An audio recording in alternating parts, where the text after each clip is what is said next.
അസ്സലാമു എല്ലാവർക്കും നമസ്കാരം. ഞാൻ മൊയ്തീൻ പടിഞ്ഞാറേ വളപ്പിൽ. ഞങ്ങൾ ഈ ഫാം സ്ഥിതി ചെയ്യുന്ന എല്ലാവരും ചോദിച്ചിരുന്നു. വീഡിയോയിലൊക്കെ ഒരുപാട് കമൻറ്റ് വരുന്നുണ്ട്. അതായത് നിങ്ങൾ നഴ്സറിൻ്റെ പേരെന്താണെന്നുള്ളത്. ഞങ്ങൾ നഴ്സറിൻ്റെ പേരിട്ടിട്ട് ഒരു 8 വർഷമായിക്കണം നഴ്സറിക്ക് പേരൊക്കെ ഇട്ടിട്ട്. പക്ഷേ ഇന്നേ വരെ ഞങ്ങൾ നഴ്സറിൻ്റെ പേര് പറഞ്ഞിട്ടുണ്ടായിരുന്നില്ല. ഓക്കെ, എന്താണ് നമ്മളെ പേര്? കാരണം നമ്മുടെ വീഡിയോയിൽ എപ്പോഴും മൊയ്തീൻ്റെ ഫാം അങ്ങനെ തന്നെയാണ് നമ്മൾ പറയാറുള്ളത്. അപ്പോൾ നമ്മളെ ഫാമിന് പേരൊക്കെ ഉണ്ട്. ഞങ്ങൾ പിന്നെ അങ്ങനെ പരസ്യപ്പെടുത്തേണ്ടെന്ന് കരുതിയിട്ട് ഇതുവരെ പറഞ്ഞിട്ടുണ്ടായിരുന്നില്ല. അപ്പോൾ ജാബിൻ്റെ ഫാമിൽ എല്ലാവരും ജാബി ഫാമാണെന്ന് ചോദിച്ചപ്പോൾ ഞങ്ങളത് പിന്നെ പറഞ്ഞു കൊടുക്കലാണ്. പിന്നെ അല്ല, ഞങ്ങളുടെ ഫാമിൻ്റെ പേര് PVS ഗാർഡൻ എന്നാണ്. അത് 8 വർഷമായി ആ പേര് നാമകരണം ചെയ്തിട്ട്. ഓക്കെ, പക്ഷെ നമ്മൾ ആ പേരിൽ വല്ലാതെ പോപ്പുലർ അല്ല. മൊയ്തീൻ്റെ പേരിലാണ് അധികം നമ്മൾ അറിയപ്പെടുന്നത്, അല്ലെങ്കിൽ നഴ്സറി അറിയപ്പെടുന്നത്. അതായത് പിന്നെ ഞങ്ങൾ ആ പേര് പറയാത്തതുകൊണ്ട്, കാരണം ആ ബോർഡ് ഇവിടെ സ്ഥാപിച്ചിട്ട് 8 വർഷമായിക്കണ്. എന്താണ് അതിൻ്റെ ഫുൾ ഫോം? എന്നാൽ പടിഞ്ഞാറേ വളപ്പിൽ സൺസ്. ഓക്കെ, ഞങ്ങൾ ഇനീഷ്യൽ തന്നെയാണ്. അതായത് മൊയ്തീൻ പടിഞ്ഞാറേ വളപ്പിൽ എന്ന് പറഞ്ഞില്ലേ, പടിഞ്ഞാറേ വളപ്പിൽ സൺസ് PVS. ഓക്കെ, നമ്മൾ പൊതുവേ കൊറിയറോ കാര്യങ്ങളോ ഒന്നുമില്ല, ഡയറക്റ്റ് ആയിട്ട് വന്ന് കണ്ടെടുക്കാം. അതാണ് നമ്മളൊരു തീം. അതായത് കൊറിയർ ഞങ്ങൾ അയക്കാൻ ഞങ്ങൾക്ക് ബുദ്ധിമുട്ടുണ്ട്. നമ്മളിത് ഒരു നഴ്സറി ആയിട്ടല്ല നടത്തി പോരുന്നത്, ഫാമായിട്ട്. അതായത് ഒരു പിന്നെ ആളുകൾക്ക് പഠിക്കാൻ പറ്റുന്നൊരു രൂപത്തിലാണ് ഞങ്ങളിത് സെറ്റ് ചെയ്തിട്ടുള്ളത്. അപ്പോൾ അതൊരു നഴ്സറി അല്ല. കാരണം പിന്നെ ഇവിടെ എല്ലാ കാര്യങ്ങളും നടക്കുന്നുണ്ട്, പഠിപ്പിക്കലെല്ലാം നടക്കുന്നുണ്ട്. അതുകൊണ്ടാണ് ഞങ്ങൾ നഴ്സറിയിൽ നിന്ന് പറയാത്തത്. കാരണം വീട്ടിലുള്ളൊരു ഫാം. ഓക്കെ, നമ്മൾ ഇന്ന് ഹൈലൈറ്റ് ചെയ്യുന്നത് നമ്മുടെ ബേറാപ്പിളാണ്. ബേറാപ്പിളിൻ്റെ വീഡിയോസ് കാര്യങ്ങളൊക്കെ നമ്മുടെ ചാനലിലൂടെ തന്നെ നമ്മൾ മുമ്പ് ചെയ്തിട്ടുണ്ട്, ഒരുപാട് തവണ കാണിച്ചിട്ടുണ്ട്. ഇത് ഈ രഞ്ജി തന്നെ ചെയ്തിട്ടുണ്ട്. ഒരു 1.5-2 വർഷം മുമ്പ് നമ്മൾ തന്നെ ചെയ്തിട്ടുണ്ട്. ഇതേ മരത്തിൽ നിന്ന് തന്നെ ബേറാപ്പിൾ നമ്മൾ ഇപ്പുറത്തല്ലായിരുന്നു, തൊട്ടപ്പുറത്ത് നിന്നിട്ടായിരുന്നു ചെയ്തിട്ടുണ്ട്. അത് അന്ന് നമ്മൾ ചെയ്തത് അന്ന് പിന്നെ ഇത് മൂപ്പ് എത്തിയിട്ടുണ്ടായിരുന്നില്ല. ഇപ്പൊ അതിന്റെ മൂപ്പത്തി പാക ടൈം ആയതുകൊണ്ടാണ് ഇതിപ്പോ പഴുപ്പ് ഏറി കഴിഞ്ഞു.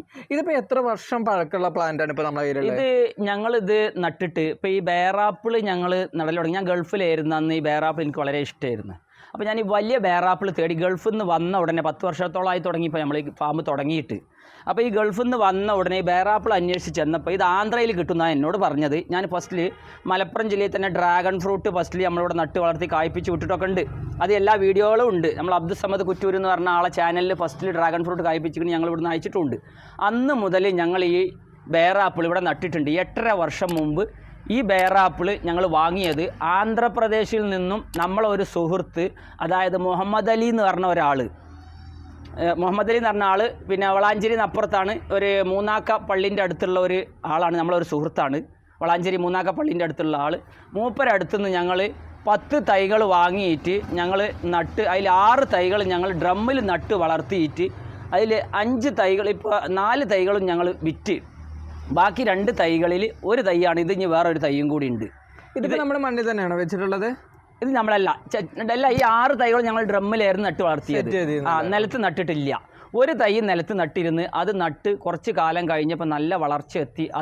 നമുക്കൊരു മരം വീണിട്ട് ആ തൈ കേടായിപ്പോയി. പിന്നെ ഞങ്ങൾ നിലത്ത് നട്ടിട്ടില്ല. അന്നും ഇത് 8.5 വർഷം മുമ്പ് നട്ട കഥയാണ് ഈ പറഞ്ഞത്. ഇതെല്ലാം 8.5 വർഷം മുമ്പ് നട്ടതാണ്. ഇപ്പോൾ ഇതിൻ്റെ കടവണ്ണം നിനക്ക് കാണിക്കുക, നമ്മൾ താഴെ പോയി കാണിക്കുക. അത് 8.5 വർഷം കഴിഞ്ഞിട്ട് ഒരു 4 ഇഞ്ച് വണ്ണം ഉണ്ട് ഇതിൻ്റെ മരത്തിന് വണ്ണം. നമ്മുടെ 8.5 വർഷം മുമ്പ് വെച്ചതാണെന്ന് പറഞ്ഞു. ഇതിപ്പോൾ കായ്ക്കൽ തുടങ്ങിയിട്ട് ഏതാണ്ട് എനിക്ക് തോന്നുന്നു ഒരു 6 വർഷമെങ്കിലും ആയിട്ടുണ്ടാവും. അല്ല, 7 വർഷം കഴിഞ്ഞു. 7 വർഷം. അതായത് വെച്ചിട്ട് 1 വർഷം കഴിഞ്ഞപ്പോൾ തന്നെ നമുക്ക് ഇതിന് 6-7 മാസം കഴിഞ്ഞ ഉടനെ തന്നെ കായ് തുടങ്ങി, റിസൾട്ട് കിട്ടി. ഓക്കെ, നമുക്ക് അങ്ങനെ കിട്ടി തുടങ്ങിയപ്പോൾ തന്നെ ഈ ബേറാപ്പിളിന് ഈ ഒരു സൈസ് ഉണ്ടായിരുന്നു. സെയിം സൈസ് ഉണ്ടായിരുന്നു. ഇതേ ഷേപ്പിൽ തന്നെ, ഇതേ ഷേപ്പിൽ ഇതേ സൈസ്. ഓക്കെ, അപ്പൊ ആ തുടക്കം മുതൽ തന്നെ നമുക്കിത് കിട്ടി പോകുന്നുണ്ട്. അതല്ലാതെ മൂപ്പ് എത്തിയപ്പോ ഇങ്ങനെ വന്നതല്ല. അല്ല അതുകൊണ്ടാണ് ഞങ്ങൾക്കിതൊരു അത്ഭുതം തോന്നാത്തത്. കാരണം എന്താണെന്ന് വെച്ചാൽ പിന്നെ ഇതിപ്പോൾ ഇന്നൊന്നിലും നട്ടതല്ല, 8.5 വർഷം കഴിഞ്ഞ്. അപ്പോൾ അതാ ഞാൻ പറഞ്ഞത്, ഇത് അന്നൊക്കെ മുമ്പൊക്കെ ഇറങ്ങിയിരുന്നത്, അതായത് ഒരു 8-10 വർഷം മുമ്പൊക്കെ ഇറങ്ങിയിരുന്ന ബേറാപ്പിൾ അതിൻ്റെ ഒക്കെ ഒറിജിനൽ കിട്ടിയിരുന്നു. ഇപ്പോൾ ഇറങ്ങുന്നതൊന്നും അത്ര അതിൻ്റെ ഒറിജിനൽ അല്ല എനിക്ക് തോന്നുന്നു കേട്ടോ. അതല്ല പറഞ്ഞത്. ഒറിജിനലുള്ള സ്ഥലങ്ങളും ഉണ്ടായിരിക്കാം, അത് നമുക്കറിയില്ല. പക്ഷെ ഞങ്ങൾ തന്നെ പിന്നെ അത് കൊടുന്ന് നോക്കുമ്പോൾ അത്ര വലിപ്പം വരുന്നില്ല. അപ്പോൾ ഞങ്ങൾ ഇതിമെന്ന് ഗ്രാഫ്റ്റും ലെയറൊക്കെ ചെയ്തെടുക്കുന്നുണ്ട്. പിന്നെ മാത്രമല്ല ഇത് നല്ലോണം പഴുത്ത് മൂപ്പെത്തി കഴിയുമ്പോഴേ ഈ വലിപ്പം വരണുള്ളൂ. അല്ലാതെ പകുതി വലിപ്പമാകുമ്പോഴൊന്നും പകുതി മൂപ്പാകുമ്പോഴൊന്നും ഈ വലിപ്പം വരണില്ല. അതായത് നമ്മളിപ്പോ ഈ ഒരു സൈസാണ് ഇതിന്റെ ഒരു ചെറിയ പ്രായം എന്നൊക്കെ നമുക്ക് വേണമെങ്കിൽ പറയാൻ പറ്റും. ചെറിയത് ഇത് ഉണ്ടായി വരുന്നതാ. ഓക്കെ, ഇതിൽ നിന്ന് നമ്മളെ ഫുൾ സൈസ്, അതായത് ഇപ്പൊ മൂപ്പെത്തിന്ന് പറഞ്ഞ താഴെ ഉണ്ട്, വലുതായി വരുന്നതാണ് ഇതൊക്കെ. ഇതാ ഈ സൈസിലൊക്കെ ആയി വരും. ഇതിപ്പോ ഏകദേശം ഒരു 3.5 മാസം എടുത്തിട്ടുണ്ട്. അതായത് ഇപ്പൊ ഈ ഒരു ചെറിയ സൈസിൽ നിന്ന് 3.5 മാസം കൊണ്ടാണോ ഇപ്പൊ ഈ ഒരു സൈസ് ഇത്ര ആയിട്ടുള്ള? 3 മാസം കഴിഞ്ഞ്, ഏകദേശം കറക്റ്റ് എനിക്കറിയില്ല, ഒരു 3 മാസം കഴിഞ്ഞിട്ടുണ്ട്. അപ്പൊ അത്യാവശ്യം ടൈം പീരീഡ് എടുക്കുന്നുണ്ട്. ഓക്കെ, കാരണം നമ്മളെ മാവിന്റെ ഒക്കെ അതേമാതിരി തന്നെ, മാങ്ങയുടെ ഒക്കെ അതേമാതിരി തന്നെയാണ് ഇത്. കണ്ണിമാങ്ങയിൽ നിന്ന് വലുതായി പഴുക്കാൻ വേണ്ടിട്ട് എടുക്കുന്ന ഒരു സമയ ഗ്യാപ്പ് ഇതിനും വരുന്നുണ്ട്. മാത്രമല്ല ഇത് നല്ല അത്യാവശ്യം മധുരവും ഉണ്ട്. നമ്മളെ സബർജലൊക്കെ കഴിക്കുന്ന മോഡല് ഒരു നല്ല മധുരം എന്നല്ല, പക്ഷെ എന്നാ മധുരം ഉണ്ടേനും നല്ലൊരു. നമ്മളെ കഴിഞ്ഞ വീഡിയോയിൽ എനിക്കിപ്പോഴും ഓർമ്മയുണ്ട്, നമ്മൾ പറഞ്ഞിരുന്ന ഒരു കാര്യമാണ്, കേരളത്തിൽ നമ്മുടെ ട്രോപ്പിക്കൽ കാലാവസ്ഥയ്ക്ക് അനുയോജ്യമായ ആപ്പിൾ ആണെന്നൊക്കെ പറഞ്ഞിട്ട് നമ്മൾ പരിചയപ്പെടുത്തിയിരുന്ന ഒരു ആപ്പിളും കൂടിയാണിത്. ഇത് അതല്ല, ഇതിപ്പോ അറബികളുടെ ആപ്പിൾ എന്ന് മുമ്പ് സൗദിയിലുണ്ടായിരുന്ന UAE-യിലുണ്ടായിരുന്ന അറബികളുടെ ആപ്പിൾ എന്ന് അറിയപ്പെടുന്നുണ്ട്. അറബ് രാജ്യത്താണ് ഇത് ഏറ്റവും കൂടുതലുള്ളത്. അത് അവിടെ ഞങ്ങൾ അവിടെ നിന്നാണ് ഇത് കണ്ടത്. ഞാൻ അത് കണ്ട കാരണമാണ് ഞാൻ ഇത് ആന്ധ്രയിൽ വരെ എത്താനുള്ള കാരണം, ആന്ധ്രയിൽ നിന്ന് വരെ കൊണ്ടുവരാനുള്ള കാരണം ഉണ്ടായത് അതുകൊണ്ടാണ്. ഇത് നമ്മളെ മുഹമ്മദ്, ഞാൻ പറയില്ല, എനിക്കിത് കൊടുന്നു തന്ന ആൾ 10 തൈ കൊടുന്നു തന്ന് 6 തൈ ഞങ്ങൾ നട്ട്. അത് അന്ന് കൊടുന്നു തന്ന ആൾ അത് അന്ന് ഏറ്റവും വലിയ ഒരു നഴ്സറിക്കാരനാണ്. അതായത് 15 വർഷം മുമ്പുള്ള ഏറ്റവും നല്ലൊരു നഴ്സറിക്കാരനാണ്. മൂപ്പര് വിശ്വാസത്തോട് കൊടുന്നു തന്നതാണ് അന്നത്തെ കാലത്ത് 8.5 വർഷം മുമ്പ്. അപ്പോൾ അത് മൂപ്പര് നല്ലൊരാളാണെന്ന് കരുതിയാണ് മൂപ്പരുടെ കൊണ്ടുവരാൻ പറഞ്ഞതും അവർ ആന്ധ്രയിൽ നിന്ന് എനിക്ക് കൊടുന്നു തന്നതും. നമ്മളിത് 8.5 വർഷത്തിൽ നിന്ന് ഇത്രയും കാലത്തേക്ക് നമുക്ക് ഇതിന് എന്തൊക്കെ പരിപാലന രീതി, അതേപോലെ തന്നെ വെള്ളത്തിന്റെ ഉപയോഗം, നമ്മളെങ്ങനെയാണിത് ഈ ഒരു രീതിയിൽ കെയർ ചെയ്ത് പോകുന്നത്? ഞങ്ങളിത് ഡെയിലി നനക്കും. ഡെയിലി 2 സമയം നടക്കോ? ഇല്ല, ഒറ്റ സമയം. പിന്നെ ഇതിന് ഓരോ 2 മാസം കൂടുമ്പോഴും നമ്മൾ വളം ചേർത്ത് കൊടുക്കുന്നുണ്ട്. എന്തൊക്കെ വളങ്ങളാണ്? ചാണകം. പൊതുവേ നമ്മളെ മൊയ്തീൻഖാന്റെ ഫാമിലത്തെ ഓരോ ഫ്രൂട്ട് കാണുമ്പോഴും നമ്മൾ കാണുന്ന ഒരു കാഴ്ച എന്താ വെച്ചിട്ടുണ്ടെങ്കിൽ, സാധാരണത്തെ ഫ്രൂട്ടിനെക്കാട്ടി സൈസ് ഉണ്ടാവും. സൈസ് കുറച്ചും കൂടി ഓവർ ആയിട്ടുള്ളത് എല്ലാവരും എന്നോട് തന്നെ പറഞ്ഞിട്ടുണ്ട്, നമുക്ക് തോന്നിയിട്ടുണ്ട് പലപ്പോഴും. അപ്പൊ അതിനെന്തെങ്കിലും പ്രത്യേകിച്ച് വളക്കൂട്ടുകൾ നമ്മളോട് പലരും ചോദിക്കാൻ പറഞ്ഞിട്ടുള്ളതാണ് മുമ്പ്, എന്തെങ്കിലും വളക്കൂട്ടുകളോ എന്തെങ്കിലും ചെയ്യുന്നുണ്ടോ? കെയറിങ്ങോ കാര്യങ്ങളോ എന്തെങ്കിലും? ഇല്ല, ഞാൻ പറഞ്ഞില്ല, ഇതിൻ്റെ ഒക്കെ ഈ 1990 മുതൽ ഞങ്ങളൊക്കെ കോളേജിൽ പഠിക്കുന്ന കാലത്ത് മുതൽ ഈ 90 മുതൽ ഞങ്ങൾ എല്ലാ നഴ്സറികളിലും പോവലുണ്ട്. അന്ന് മുതലേ ഞങ്ങളുടെ തൈകൾ നടുന്നുണ്ട്. അപ്പോൾ 94-ൻ്റെ 93 കൂടിയിട്ട് പിന്നെ കോളേജ് കാലഘട്ടം കഴിഞ്ഞ് അങ്ങനെയാണ് പിന്നെ ഗൾഫ് പോണത്. 95-ലാണ് ഗൾഫിൽ പോണത്. അന്ന് മുതൽ ഞങ്ങൾ ഈ തൈകളൊക്കെ നടുന്നുണ്ട്. ഇതിപ്പോൾ അന്ന് നട്ടതല്ല, ഇത് ഞാൻ പറഞ്ഞത്, ഇത് 2016 നട്ടതാണ്. ഞങ്ങൾ 2016 ഫസ്റ്റിൽ ഒക്കെ ആയിട്ട് നട്ട ഒരു മരമാണിത്. ഇപ്പോൾ ഒരു 8-8.5 വർഷം കഴിഞ്ഞ് ഇതിൻ്റെ കടവണ്ണം ഞാൻ നമുക്ക് അവിടെ കാണിക്കാം എത്ര ഉണ്ട് എന്നുള്ളത്. ഇതിപ്പോൾ ഓൾ സീസൺ ആണോ വരുന്നത്? ഇത് ഓൾ സീസണാണ്. എല്ലാ സമയത്തും നമുക്ക് കിട്ടും.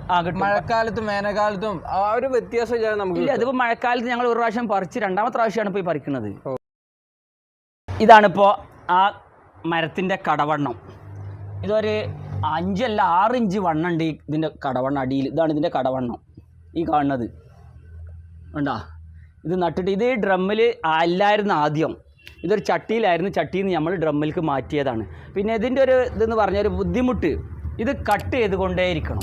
പ്രൂണിങ് അത്യാവശ്യമാണ്, നിർബന്ധമാണ്. കാരണം ഇത് മരം ഒരു കൊമ്പ് ഉണ്ടാകുമ്പോൾ ഒരു കൊമ്പ് ഉണങ്ങും, അങ്ങനെ കട്ട് ചെയ്തുകൊണ്ടേയിരിക്കണം. അപ്പോഴാണ് നല്ല തേത്ത് വരിക, നല്ല പിന്നെ പച്ചപ്പോട് കൂടെ വരല. അങ്ങനെയാണ്. പക്ഷെ ഇവിടെ നിന്നുള്ള ഈ ഒരു തണ്ട് അധികം എനിക്ക് തോന്നുന്നില്ല ഉറപ്പുണ്ട് എന്നുള്ളത്. ഇല്ല അല്ലേ?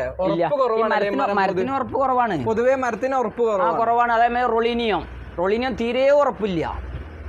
അതേ സിസ്റ്റമാണ് ഇതിനും. അപ്പൊ താങ്ങുബലം ഉണ്ടാവുന്നത് നല്ലതാണ്. അല്ല, കട്ട് ചെയ്ത് കൊടുക്കുന്നത് നല്ലതാണ്. ഓക്കെ. അപ്പൊ ഉയരം പോകുമ്പോൾ കട്ട് ചെയ്ത് കൊടുക്കുന്നത് നല്ലതാണ്. അല്ലെങ്കിൽ പൊട്ടി വീഴാനുള്ള ചാൻസ് കൂടുതലാണ്. മാത്രമല്ല, ഇനിയിപ്പോൾ നമുക്ക് ഇത് കാണിച്ച് ഇനി നമ്മുടെ അടുത്ത് റെഡ് ബെയർ ആപ്പിൾ ഉണ്ട്. ഇതാണ് നമ്മളെ റെഡ് ബെയർ ആപ്പിൾ. ഇതിപ്പോഴും പച്ച കളറാണ്. ഇനി ഇത് റെഡ് കളറാവും. അതൊക്കെ ചെറുതായിട്ട് റെഡായി വരണുള്ളൂ. ഇത് നല്ല റെഡാവും. ഇപ്പോൾ ഇതിൻ്റെ വലിപ്പം തന്നെ ഏകദേശം കണ്ടാൽ ഇതിപ്പോൾ നമ്മൾ കണ്ട ഗ്രീൻ്റെ അത്ര സൈസിലേക്ക് വരില്ല. ഇല്ല, വരില്ല. ഇത് ചുവപ്പ് കളറാവും. ഇത് ചുവപ്പായി വരണുള്ളൂ. ഇതൊക്കെ ഇതിമൊക്കെ കൊലകൊലായിട്ടുണ്ടാവും. അവിടെ ഒക്കെ ഇതുണ്ടാവും. ഇത് ഓൾ സീസൺ തന്നെയാണോ? ഇത് ഓൾ സീസണാണ്. ഇതിൻ്റെ കായൻ്റെ കനം കൊണ്ടാണ് ആ കൊമ്പ് വളഞ്ഞു വന്നിക്കുന്നത്.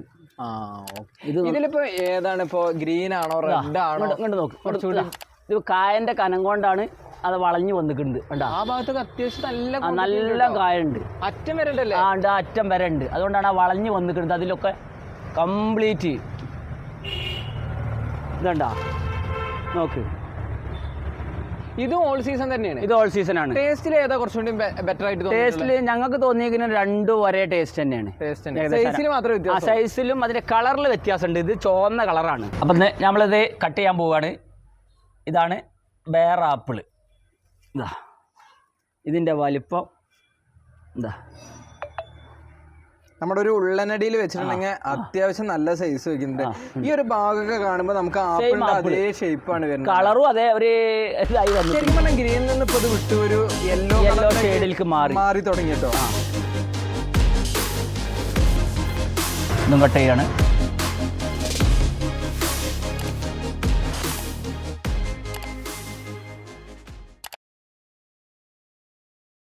ഇനിയിപ്പോൾ നമുക്ക് ഈ ബെയറാപ്പിൾ എത്ര ഗ്രാം, ഒരു ബെയറാപ്പിൾ എത്ര ഗ്രാം ഉണ്ടെന്നൊന്ന് തൂക്കി നോക്കാം. ഇതിപ്പോൾ 0-യിലാണ് നിൽക്കുന്നത്. അതിപ്പോൾ 0-യിലാണ് നിൽക്കുന്നത്, കാണില്ലേ? ഇതാ ഇതിൽ വെക്കുന്നുണ്ട്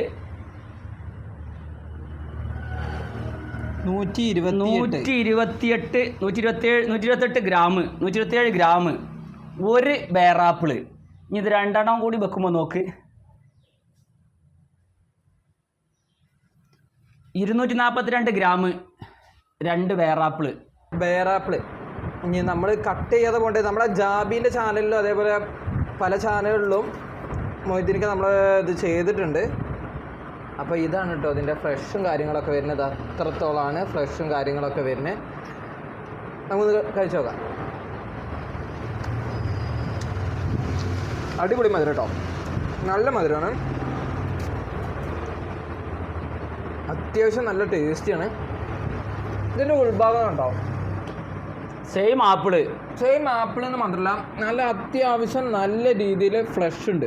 ഇപ്പോൾ ഈ ഒരു ആടം നമുക്ക് നോക്കുമ്പോൾ മനസ്സിലാവും ഇത്രത്തോളം ഇതിൽ ഫ്ലഷാണ്, നല്ല ആഴുണ്ട്. സീഡ് ചെറുതാണ്, സീഡ് വളരെ ചെറുതാട്ടോ. കാരണം അത്യാവശ്യം നമുക്ക് വെക്കാൻ പറ്റുന്ന ഒരു ട്രോപ്പിക്കൽ ഫ്രൂട്ടും കൂടിയാണിത്. തീർച്ചയായിട്ടും